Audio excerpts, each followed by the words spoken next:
Once again, welcome back in the session of our question करके देखें. This one is the fifth part of atomic structures, and in this video lecture we will discuss about the previous year questions related to rules of filling of orbitals with electrons. So students, let's see the questions. Yes, first question जो आपके पास है that is define Pauli exclusion principle, Horn's rules and Bahu principle. Question MDU 2013 के अंदर पूछा गया है. तो देखिए स्टूडेंट्स, हम वन बाय वन तीनों को डिस्कस करते हैं. फर्स्ट वन आपके पास गिवन है यहाँ पर poly exclusion principal. Poly exclusion principal. Poly exclusion principal. This one is poly exclusion principal. Second one जो आपके पास है वो क्या है? होर्न्स rule. होर्न्स rule. And third one आपके पास है बाहु principal.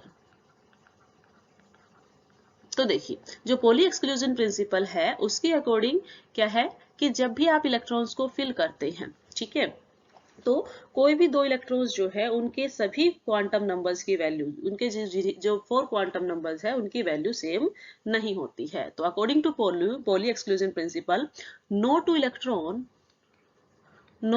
Electrons can have same set of 4 quantum numbers. ठीक है, चारों क्वांटम नंबर्स की वैल्यू सेम नहीं होती है. फॉर एग्जाम्पल यदि मैं डिस्कस करूं यहाँ पर किसका, यदि मैं यहाँ एग्जाम्पल लेती हूँ 1s2 का, ठीक है, तो 1s2 के अंदर यदि इलेक्ट्रॉन्स देखे जाएं तो कितने इलेक्ट्रॉन्स हैं यहाँ पर हमारे पास? 1s2 के अंदर इलेक्ट्रॉन्स हैं 2. नाउ यदि हम इनकी वैल्यूज देखें, n के लिए principal quantum number, azimuthal quantum number, magnetic quantum और स्पिन क्वांटम नंबर्स, ठीक है, this one is for this electron. और दूसरे इलेक्ट्रॉन्स के लिए भी n की वैल्यू, l की वैल्यू, m की वैल्यू और s की वैल्यू. तो देखिए दोनों ही केसेस में n क्या है आपके पास? 1 है. तो दोनों के केसेस में n की वैल्यू क्या आई? 1. यदि आप l की वैल्यू देखते हैं तो वो s है. s के लिए l की वैल्यू होती है आपके पास 0. देन आप यदि m की वैल्यू देखेंगे तो l यदि 0 है तो m भी क्या होगा? 0 होगा. तो m की वैल्यू भी 0. नाउ यदि स्पिन की बात करेंगे तो यदि मैं इस फर्स्ट इलेक्ट्रॉन की बात करूं, यदि ये आपके पास क्या है? प्लस हाफ है, तो सेकेंड जो इलेक्ट्रॉन्स है वो क्या होगा आपके पास? Minus half. ठीक है, दोनों की स्पिन जो है वो अपोजिट होगी. तो इसका मतलब क्या है कि आपने यहाँ देखा कि यहाँ पर जो ये 3 क्वांटम नंबर्स है ये तो सेम है, लेकिन फोर्थ क्वांटम नंबर क्या है? टोटली डिफरेंट है एक दूसरे से. तो यही जो है पॉली एक्सक्लूजन प्रिंसिपल ने कहा कि कोई भी दो इलेक्ट्रॉन्स जो है उसके सभी 4 क्वांटम नंबर सेम नहीं होते हैं. ठीक है, वो एक दूसरे से किस में डिफरेंट होते हैं? अपनी स्पिन में एग्जैक्टली क्या मिलेंगे? डिफरेंट मिलेंगे. तो इट मीन्स जब भी आप इलेक्ट्रॉन्स को फिल करते हैं किसी ऑर्बिटल्स के अंदर तो दोनों को अपोजिट स्पिन्स के साथ फिल करेंगे. ये था आपके पास Pauli exclusion principle. Now second आता है आपके पास Hund's rule. Okay, Hund's rule ने जो है वो पेयरिंग के बारे में बताया कि पेयरिंग कब होगी. ठीक है, तो इसके अकॉर्डिंग क्या था कि पेयरिंग ऑफ इलेक्ट्रॉन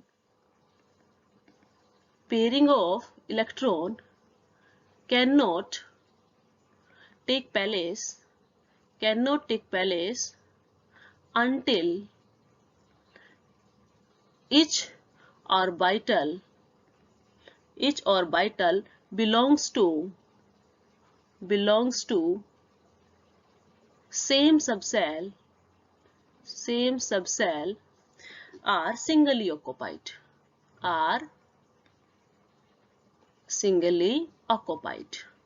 जब तक क्या है? जब तक सभी सबसेल्स जो है सिंगली ऑक्युपाइड नहीं हो जाती है तब तक आप उनके इलेक्ट्रॉन्स की पेयरिंग नहीं करवा सकते. ठीक है, फॉर एग्जाम्पल यदि यहाँ हम डिस्कस करें, आपके पास फॉस्फोरस का केस लेते हैं. ठीक है, यदि यहाँ फॉस्फोरस का केस ले और फॉस्फोरस के केस में आपके पास क्या होता है? एटॉमिक नंबर 15 होता है. ठीक है, तो 15 के अकॉर्डिंग इसकी इलेक्ट्रॉनिक कॉन्फ़िगरेशन क्या हुई? नियोन.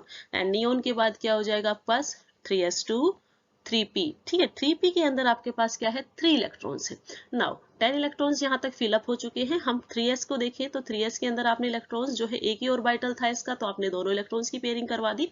लेकिन जब आप क्या करते हो, डिजनरेट ऑर्बिटल्स का केस लेके आते हो, लाइक 3p है, ठीक है, तो आपको 3 इलेक्ट्रॉन्स फिल करने हैं। तो ऐसा नहीं है कि आप क्या करेंगे कि दोनों इलेक्ट्रॉन्स यहाँ फिल किए फिर यहाँ फिल करेंगे, ऐसा मेथड गलत होगा।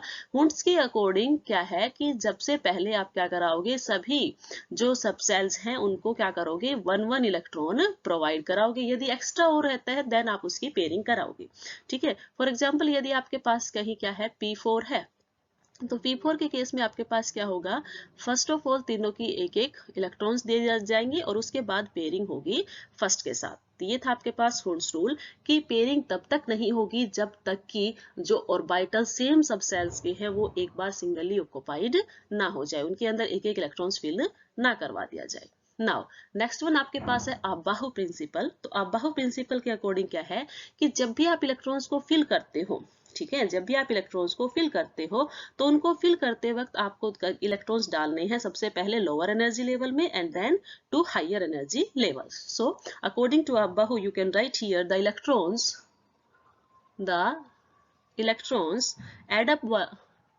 add up one by one, add up one by one from lower energy level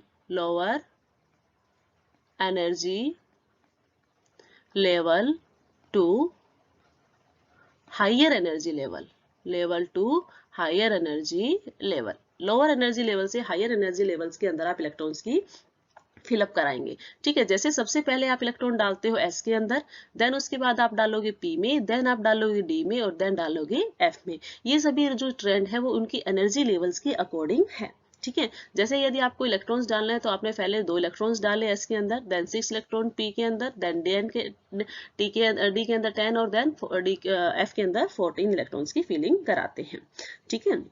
like यदि मैं आपके पास किसी इलेक्ट्रॉनिक कन्फिग्रेशंस का यदि हम जिक्र करें, लाइक आपके पास यदि एटॉमिक नंबर 18 है, ठीक है, 18 के अंदर यदि आपको इलेक्ट्रॉन्स फिल करने हैं तो आप कैसे करेंगे, 1s2 2s2 2p6, 10 हुए, 10 के बाद क्या होगा 3s2 एंड देन आपके पास आएगा 3p6, ठीक है। तो आपको इंक्रीजिंग ऑर्डर में इलेक्ट्रॉन्स की फिलिंग करवानी है, lower to higher energy level. This one is the Aufbau principle. तो ये था आपके पास Pauli, Hund's and Aufbau principle. Question MDU 2013 के अंदर पूछा गया।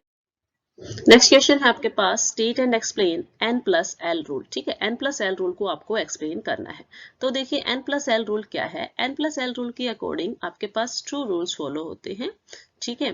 फर्स्ट वन रूल ये है कि यदि आप इलेक्ट्रॉन्स को एड अप करते हो, ठीक है, आप इलेक्ट्रॉन ऐड कर रहे हो किसी भी सबसेल के अंदर, तो आप किस सबसेल के अंदर उसको फिल करेंगे वो हमें देखना है N+L रूल के अकॉर्डिंग। तो फर्स्ट रूल के अकॉर्डिंग ये है कि जिसकी N+L वैल्यू जो होगी, N+L की वैल्यू जिसकी स्मॉल होगी उसी के अंदर इलेक्ट्रॉन्स की फिलिंग होती है। तो हम यहाँ लिखेंगे the electrons, here we can write that the electrons will add up in that subcell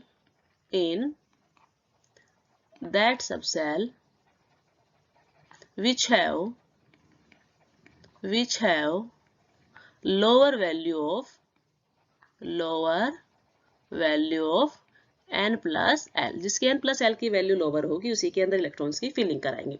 now examples यहाँ देखिए। एग्जाम्पल के केस में हम लेते हैं, लाइक आपके पास क्या गिवन है, एक गिवन है 4s एंड अनदर गिवन है 3d। तो अब इलेक्ट्रॉन्स पहले 4s में फिल करें या 3d में फिल करें वो हम देखेंगे। नाउ देखिए, जब आप 4s का डिस्कशन करते हैं तो n और l की वैल्यूज का सम हमें करना है। तो n की वैल्यू यदि यहाँ देखी जाए तो 4 है, l की वैल्यू s है तो आपके पास l 0 हुआ। यदि आप 3d के केस में देखें तो n की वैल्यू 3 है और l की वैल्यू यहाँ पर क्या है, d है तो 10 है, ठीक है। जब आप N+L रूल फॉलो करते हो, N+L करोगे तो 4 + 0 क्या हुआ आपके पास 4 एंड सेकंड में आपके पास वैल्यू ही 5। नाउ यहाँ आप देखते हैं कि 4s की वैल्यू जो है 5f से क्या है, स्मॉल है। तो आपको इलेक्ट्रॉन्स क्या किसके अकॉर्डिंग फिल करने हैं, आपने यहाँ देखना है जिसकी लोअर वैल्यू होगी N+L की। तो N+L की वैल्यू ये क्या है आपके पास, this one is lower in energy, this one is lower in energy, lower होगी एनर्जी, तो इसीलिए हम 4s के अंदर इलेक्ट्रॉन्स जो है 4s इलेक्ट्रॉन्स जो हैं उसमें पहले डालते हैं देन 3d के। ठीक है, तो ये फर्स्ट रूल हुआ। n प्लस एल की वैल्यू जितनी कम उसी के अंदर इलेक्ट्रॉन सबसे पहले डालेंगे। अब सेकेंड केस देखिए, when two subcell having same number of n plus l value. ठीक है, यदि n प्लस एल की वैल्यू आपके पास सेम हो जाती है तो उस केस में आपने क्या करना है, then you have to see value of n। ठीक है, तो आपको n की वैल्यू देखनी है, जिसकी स्मॉलर वैल्यू होगी स्मॉलर वैल्यू को प्रीफर किया जाएगा, स्मॉलर वैल्यू के अंदर ही इलेक्ट्रॉन्स की फिलिंग होगी। ठीक है, लाइक यदि मैं एग्जांपल यहां पर लूं तो आपके पास एक गिवन है 3d और एक गिवन है 4p। ठीक है, अब इस केस में देखिए, यदि हम n और l की वैल्यू देखें, n की वैल्यू यहाँ 3 है, l और जो आपके पास d है, d के लिए l की वैल्यू होती है 2। नाउ n की वैल्यू यहाँ 4 है और l की वैल्यू p के लिए होती है 1। टोटल दोनों के केसेस में आपके पास 5 आया। मतलब n प्लस एल रूल जो हम पहले फॉलो कर रहे हैं कि n प्लस एल की वैल्यू जिसकी छोटी थी उसी में इलेक्ट्रॉन फिल कर रहे थे, अब वो यहाँ पर फुलफिल नहीं हो पा रहा है। तो उस केस में आपने यहाँ क्या देखना है, आपको देखना है कि n की वैल्यू किसकी स्मॉल है। अब आपको n की वैल्यू देखनी है, तो इस केस में जब आप देखते हैं तो n की वैल्यू जो है वो 3d के केस में क्या है, स्मॉल है। इसीलिए इलेक्ट्रॉन्स पहले किसमें भरे जाएंगे, 3d में, एंड देन भरे जाएंगे 4p के अंदर। तो ये था आपके पास n plus L rule. Next question is write electronic configuration of first cationic state of chromium and copper। ठीक है, जो फर्स्ट cationic state है क्रोमियम और कॉपर की, उसकी इलेक्ट्रॉनिक कन्फिग्रेशन हमें लिखनी है। क्वेश्चन MDU 2012 के अंदर पूछा गया है। ठीक है, तो फर्स्ट ऑफ ऑल हम देखते हैं किसको, क्रोमियम को देखते हैं। ठीक है, क्रोमियम का सिंबल Cr होता है एंड कॉपर का सिंबल Cu होता है। क्रोमियम जो है एटॉमिक नंबर 24 के साथ है, कॉपर जो है वो 29 के साथ है। नाउ जब आप इसकी इलेक्ट्रॉनिक कन्फिग्रेशंस यहाँ लिखते हैं तो इलेक्ट्रॉनिक कन्फिग्रेशन क्रोमियम के केस में आपके पास होती है आर्गन, देन आपके पास होता है 3d 5 4s1। ठीक है, एक्सेप्शनल बिहेवियर होता है इसका इलेक्ट्रॉनिक कन्फिग्रेशंस में। एक्चुअल में होना क्या चाहिए था, आपके पास 3d 4 होता है 4s2 होता है, लेकिन हाफ फिल्ड कन्फिग्रेशन के लिए हम इसके अंदर जो है 4s का इलेक्ट्रॉन d में प्रमोट कराकर इलेक्ट्रॉनिक कन्फिग्रेशन 3d 5 4s1 लिखते हैं। नाउ कॉपर के केस में देखें तो कॉपर के केस में भी एक्सेप्शनलिटी आती है इलेक्ट्रॉनिक कन्फिग्रेशन में, और फुल्ली फिल्ड कन्फिग्रेशंस को अचीव करने के लिए हम इसकी इलेक्ट्रॉनिक कन्फिग्रेशन 3d 10 4s1 लिखते हैं। नाउ क्वेश्चन क्या है, इसने कहा है आपसे, क्वेश्चन में पूछा है फर्स्ट जो आपके पास फर्स्ट कटायनिक स्टेट का मतलब ये है जब इसके अंदर से एक इलेक्ट्रॉन्स जो है रिमूव हो जाए और कटायन की फॉर्मेशन हो जाए। इट मींस इसने कहा आपसे कि आप क्रोमियम से क्या फॉर्म कर दें, क्रोमियम पॉजिटिव, एंड ऐसे ही कॉपर से क्या फॉर्म करते हैं, कॉपर पॉजिटिव। तो उस टाइम आपको इलेक्ट्रॉनिक कन्फिग्रेशन इसकी राइट डाउन करनी है। तो आपको इलेक्ट्रॉनिक कन्फिग्रेशन अब किसकी लिखनी है, क्रोमियम पॉजिटिव की। मींस पहले क्रोमियम के अंदर 24 इलेक्ट्रॉन थे, अब इलेक्ट्रॉन्स है 23। ऐसे ही कॉपर के अंदर 29 इलेक्ट्रॉन थे, अब है 28। इलेक्ट्रॉनिक कन्फिग्रेशंस हम लिखते हैं तो आर्गन, देन आपके पास क्या आता है 3d 5, और आपके पास 4s के अंदर कितने इलेक्ट्रॉन हो जाएंगे 0, क्योंकि एक इलेक्ट्रॉन जो है वो आपके पास कहां से निकल गया है 4s के अंदर से। ठीक है, 4s के अंदर से। ऐसे ही 3d 10 और 4s 0, ये हुई आपके पास कैटायनिक स्टेट्स के अंदर। जब हम इलेक्ट्रॉन्स एडअप करते हैं तो भी हम 4s के अंदर इलेक्ट्रॉन एडअप करते हैं, लेकिन जैसे ही हम इलेक्ट्रॉन्स को क्या करते हैं, रिमूव करते हैं, तो भी हम इलेक्ट्रॉन्स किससे रिमूव करते हैं, 4s से, बजाय की 3d से। ठीक है, ये था आपके पास first cationic state of chromium and copper. Next question है आपके पास, which rule violates in 1s1। क्वेश्चन क्या लिखा है आपके पास, 1s1 and 2s2। First case आपके पास ये दिया है, सेकंड दिया है 1s2 2s3। ठीक है, इन दोनों के अंदर किस रूल को जो है वॉयलेट किया गया है। तो देखिए हमने इलेक्ट्रॉन्स फिल करने के लिए 3 रूल्स जो है वो फॉलो किए हैं। तीनों रूल्स आपके पास क्या है, फर्स्ट वन इज आप-बाहु प्रिंसिपल।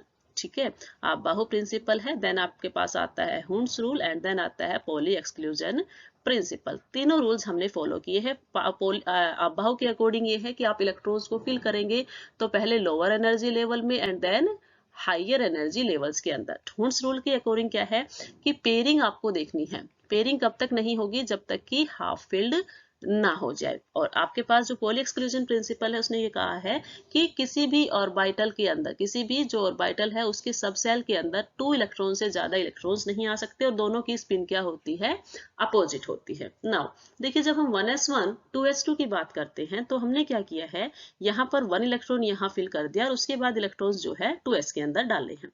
अब देखिए जो 1s है उसकी एनर्जी क्या है, लोअर एनर्जी है, और 2s की एनर्जी हाइयर है।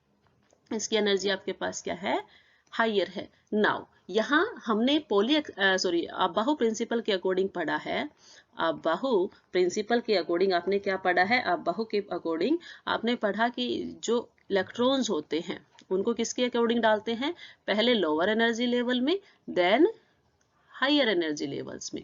वो पहले फिल होना चाहिए लोअर एनर्जी लेवल, लेकिन यहाँ पर क्या किया गया है, 1s को कंप्लीटली फिल्ड नहीं किया गया है। ठीक है, तो यहाँ पर अबाहु रूल्स को फॉलो नहीं किया गया। होना क्या चाहिए था, आपके पास पहले 1s को complete, that is 1s2 fill up करना था, एंड देन आपके पास जो एक इलेक्ट्रॉन बचता है उसको 2s2 के अंदर फिल करना था, 2s1 जिसको आप लिखते। ठीक है, तो यहाँ अबाहु रूल्स को वायलेट किया गया है, फॉलो नहीं किया गया है। सेकंड जो है उसके अंदर देखिए, यहाँ इलेक्ट्रॉन्स को 1s के अंदर तो ठीक फिल किया गया है, लेकिन जब आप 2s को देखते हैं तो 2s के अंदर मैक्सिमम इलेक्ट्रॉन्स 2 ही आ सकते हैं। यहाँ आप जो थर्ड इलेक्ट्रॉन है उसको फिल नहीं करा सकते। ठीक है, तो यहाँ इलेक्ट्रॉनिक कॉन्फ़िगरेशन होनी चाहिए थी 1s2 2s2, जबकि क्या है 2s3। इट मींस यहाँ 2 से ज्यादा इलेक्ट्रॉन्स फिल करने के लिए बोला है, लेकिन वो फॉलो नहीं हो सकता। क्यों नहीं हो सकता, क्योंकि पॉली के अकॉर्डिंग क्या है कि किसी भी सब सेल के अंदर 2 ही इलेक्ट्रॉन आ सकते हैं, वो भी दोनों अपोजिट स्पिन के अकॉर्डिंग। तो यहाँ पर जो पॉली एक्सक्लूजन प्रिंसिपल है वो क्या है, आपके पास फॉलो नहीं हुआ है। ठीक है, इस रूल को फॉलो नहीं किया गया है। तो फर्स्ट के केस में अबाहु को फॉलो नहीं किया गया है और सेकंड के केस में पॉली एक्सक्लूजन प्रिंसिपल को फॉलो नहीं किया गया है। क्वेश्चन आपके पास MDU 2012 के अंदर पूछा गया है। नेक्स्ट क्वेश्चन है आपके पास, डिफाइन डीजनरेट ऑर्बिटल्स। तो देखिए जो डीजनरेट ऑर्बिटल्स हैं वो क्या होते हैं, ऐसे ऑर्बिटल्स जिनके जो सब लेवल्स होते हैं, जो सब सेल्स हैं, उनकी एनर्जी क्या हो, इक्विवेलेंट हो, सेम हो। तो हम लिखेंगे इसके लिए the orbitals having equal energy of their सब सेल। ठीक है, उनके सब सेल की एनर्जी यदि इक्वल होती है तो वो क्या कहलाएंगे, डीजनरेट ऑर्बिटल्स। एनर्जी इक्वल हो या इक्विवेलेंट आप बोल सकते हो। ठीक है, फॉर एग्जांपल यदि मैं S की बात करूं तो S के केस में आपके पास एक ही ऑर्बिटल्स होता है, लेकिन यदि P के केस में बात करूं तो P के अगेन फर्दर 3 सब सेल्स होते हैं। ठीक है, that is PX PY and PZ। तो इन तीनों की एनर्जी इक्वल होती है। ऐसे ही D की बात करें तो D के अंदर 5 d ऑर्बिटल्स होते हैं, that is dxy dyz dzx, then आपके पास आता है dx square minus Y square and dz square. तो इन सभी की एनर्जीज क्या है, इक्वल है, इसीलिए हम बोलेंगे कि p ऑर्बिटल डीजनरेट है। ठीक है, हम इसके लिए वर्ड यूज करेंगे डीजनरेट, ऐसे ही d के लिए यूज करेंगे d ऑर्बिटल डीजनरेट है। ठीक है, ये है आपके पास डीजनरेट ऑर्बिटल। क्वेश्चन MDU 2012 के अंदर पूछा गया है। नेक्स्ट क्वेश्चन आपके पास है, which quantum numbers tells about the energy of nth shell and can not be derived from Schrodinger wave equation. देखिए जो एनर्जी है, एनर्जी ऑफ सेल्स जो होती है या किस सेल के अंदर इलेक्ट्रॉन प्रेजेंट है, वो कौन बताता है आपके पास, वो बताता है principal quantum number. Principal quantum number यदि हमें किसके लिए देखना है, फॉर nth सेल के लिए, तो nth सेल के लिए जो एनर्जी हमारे पास क्वांटम नंबर के अकॉर्डिंग आती है, प्रिंसिपल क्वांटम नंबर के अकॉर्डिंग, वो आती है -1312.1 upon n square z square kilojoule पर मोल। ठीक है, ये आपके पास होते हैं किलोजूल पर मोल। यदि देखिए मुझे n के लिए यदि फर्स्ट सेल के लिए निकालना है तो आपके पास क्या हो जाएगा, -1312.1 अपॉन n स्क्वायर, जेड की वैल्यू जो भी उसका एटॉमिक नंबर होगा वो। ठीक है, यदि हाइड्रोजन के केस को डिस्कस करते हैं, ठीक है, फॉर एग्जांपल यदि मैं यहाँ हाइड्रोजन के केस को डिस्कस करूँ तो हाइड्रोजन के केस में जेड की वैल्यू 1 होती है, तो उस केस में आपके पास वैल्यू हो जाएगी 1312.1 n स्क्वायर। ठीक है, अब वो किस सेल में होता है, फर्स्ट सेल के अंदर ही मिलेगा आपको, क्योंकि 1 इलेक्ट्रॉन है तो किस में मिलेगा, फर्स्ट सेल के अंदर, तो 1 स्क्वायर इनटू जेड की वैल्यू क्या है, एटॉमिक नंबर 1 है, तो वैल्यू हो जाएगी 1312.1 किलो जूल पर मोल। ठीक है, तो एनर्जी लेवल्स के बारे में कौन बताता है आपके पास, एनर्जी लेवल्स के बारे में आपको बताता है principal quantum number. Okay, now second one आपके पास है which can not be derived from Schrodinger wave equation. तो देखिए जो स्पिन क्वांटम नंबर होता है आपके पास, स्पिन क्वांटम नंबर, उसको हम स्क्रोडिंगर वेव इक्वेशन से ड्राइव नहीं कर सकते। क्यों नहीं कर सकते, क्योंकि यहाँ पर जो स्पिन क्वांटम नंबर है वो एसोसिएटेड होता है इलेक्ट्रॉन की स्पिन खुद के ही एक्सिस के अलोंग। ठीक है, because it is associated with electron spin around its own axis, ठीक है, खुद के ही एक्सिस के अलोंग जो है स्पिन क्वांटम नंबर देखा जाता है इलेक्ट्रॉन्स की। तो ये जो है स्क्रोडिंगर वेव इक्वेशन के ऊपर डिपेंड नहीं करता है। ये था आपके पास sorry, this one is a spin quantum number, there is the spin quantum number. Now next question आपके पास है, हाउ मेनी डीजनरेट ऑर्बिटल्स, कितने डीजनरेट ऑर्बिटल प्रेजेंट है किसके केस में, p orbitals and f orbital. Question MDU 2011 में पूछा गया है।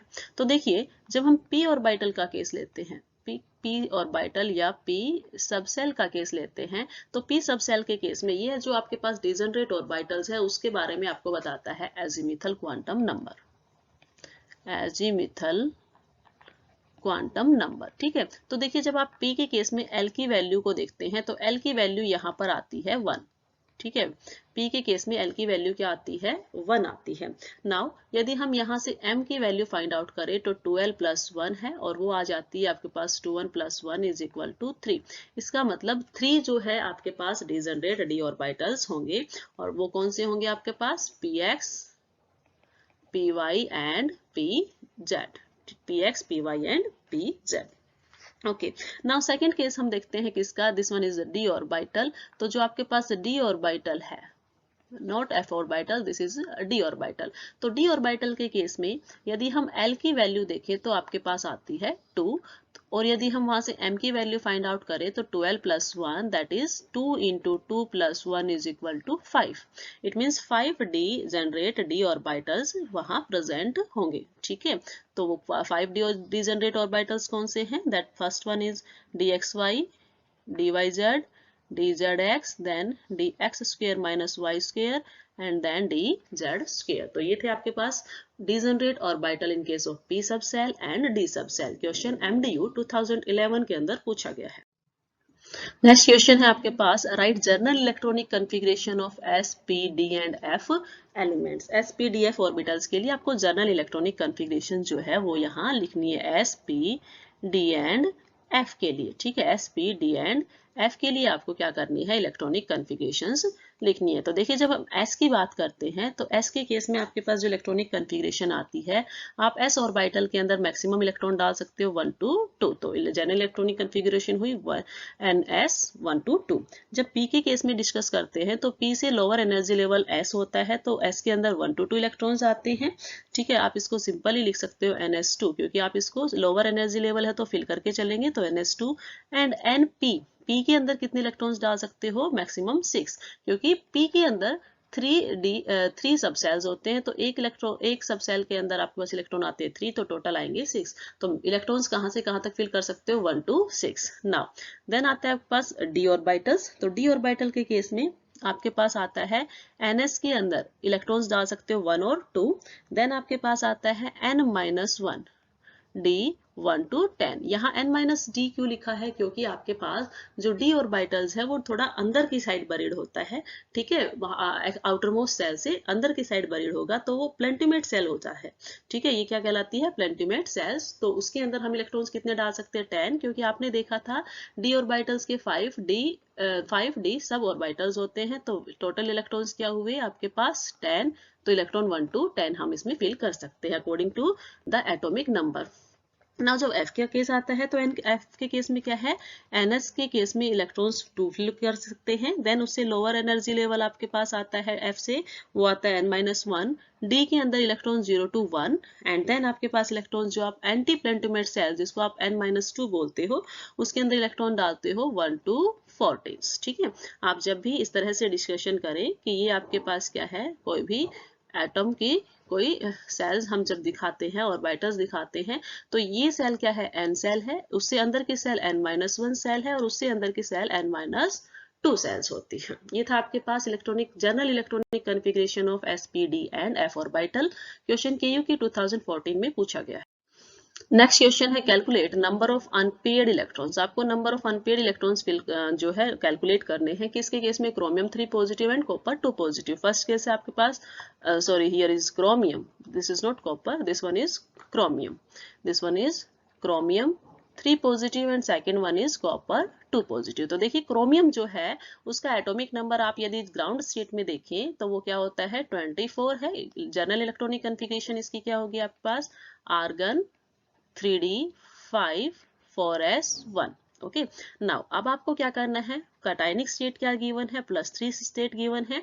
तो आप इसकी जब इलेक्ट्रॉनिक कॉन्फ़िगरेशन लिखोगे नाउ तो वो क्या हो जाएगी आपके पास, आर्गन आपको 3 इलेक्ट्रॉन्स जो है रिमूव करने हैं। तो सबसे पहले इलेक्ट्रॉन S से निकलेंगे एंड देन D से निकलेंगे।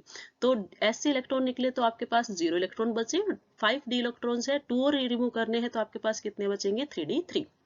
नाउ 3d ऑर्बिटल्स को जब आप d ऑर्बिटल्स के अंदर आप कितने इलेक्ट्रॉन्स फिल करते हैं 3। तो 3d ऑर्बिटल्स के अंदर 5d जनरेट ऑर्बिटल्स है।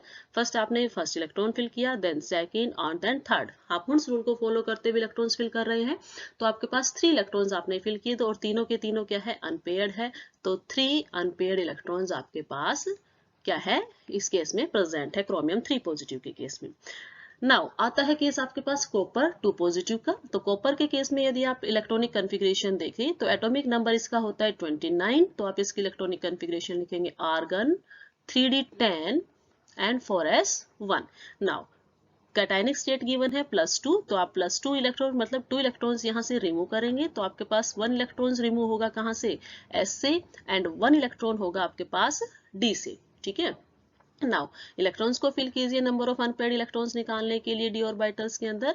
d ऑर्बिटल्स की अगेन 5d और सब ऑर्बिटल्स हैं और इसके अंदर आपको इलेक्ट्रॉन्स फिल करने हैं 9। तो हुज रूल्स को फॉलो करते हुए आप इलेक्ट्रॉन्स फिल करते हैं 1 2 3 4 5। नाउ पॉली को फॉलो करेंगे कि एक सब ऑर्बिटल के अंदर 2 इलेक्ट्रॉन नहीं हो सकते और दोनों की स्पिन क्या होगी, डिफरेंट होगी। तो अपोजिट स्पिन के साथ हमने 6 इलेक्ट्रॉन को भरा, then 7th, then 8th and then 9। तो देखिए यहाँ इस केस में आपके पास ये सभी क्या है, पेयर्ड है, ठीक है।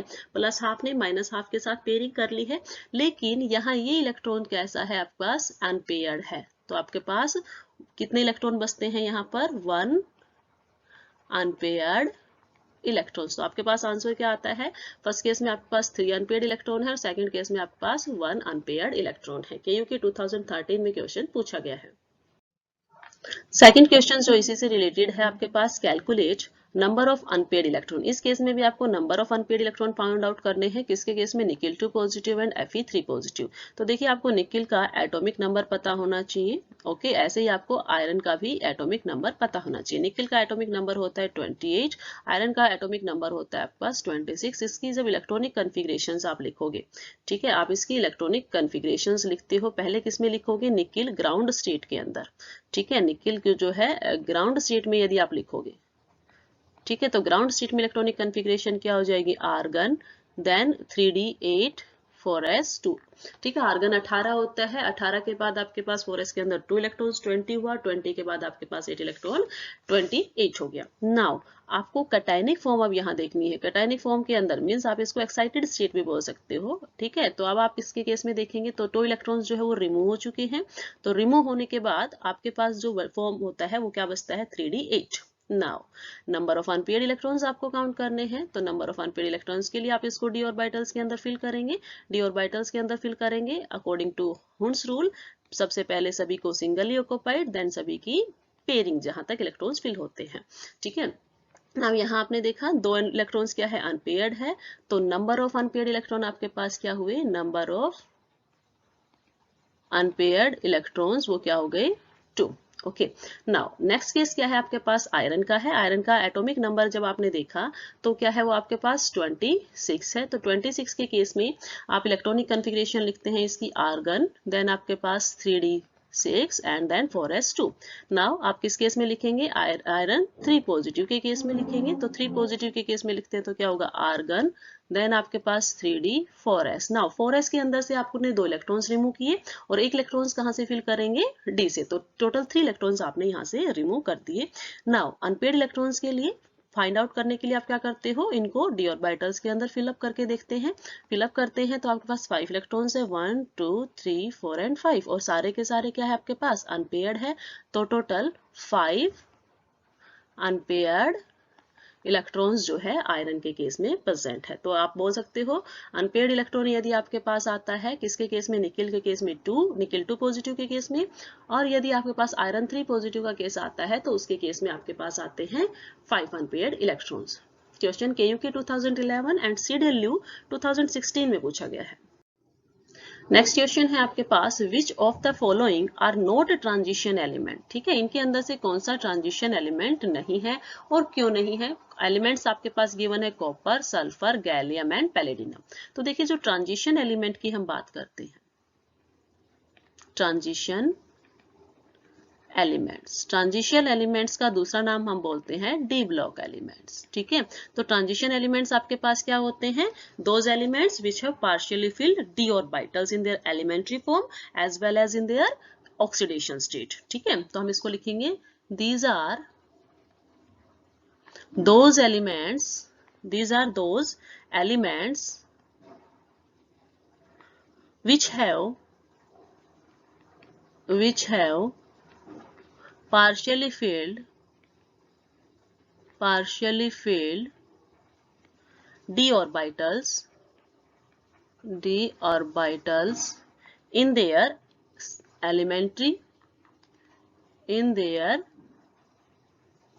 elementary and oxidation state, और इन दोनों ऑक्सीडेशन स्टेट जिसके अंदर क्या हो, पार्शियली फिल्ड डी ऑर्बिटल्स हो। जब उनकी एलिमेंट्री स्टेट में, जब तक उनको क्या है वो एलिमेंट्री फॉर्म में है, जब तक उनके ऊपर कोई चार्ज ना कैटायनिक ना एनायनिक फॉर्म उस पर आई है। ठीक है, और दूसरा कब, जब उसके ऑक्सीडेशन स्टेट आप देखें। ठीक है, नाउ आपके पास क्या है, आपके पास गिवन है कॉपर, देन आपके पास गिवन है सल्फर, गैलियम एंड देन पैलेडिनम।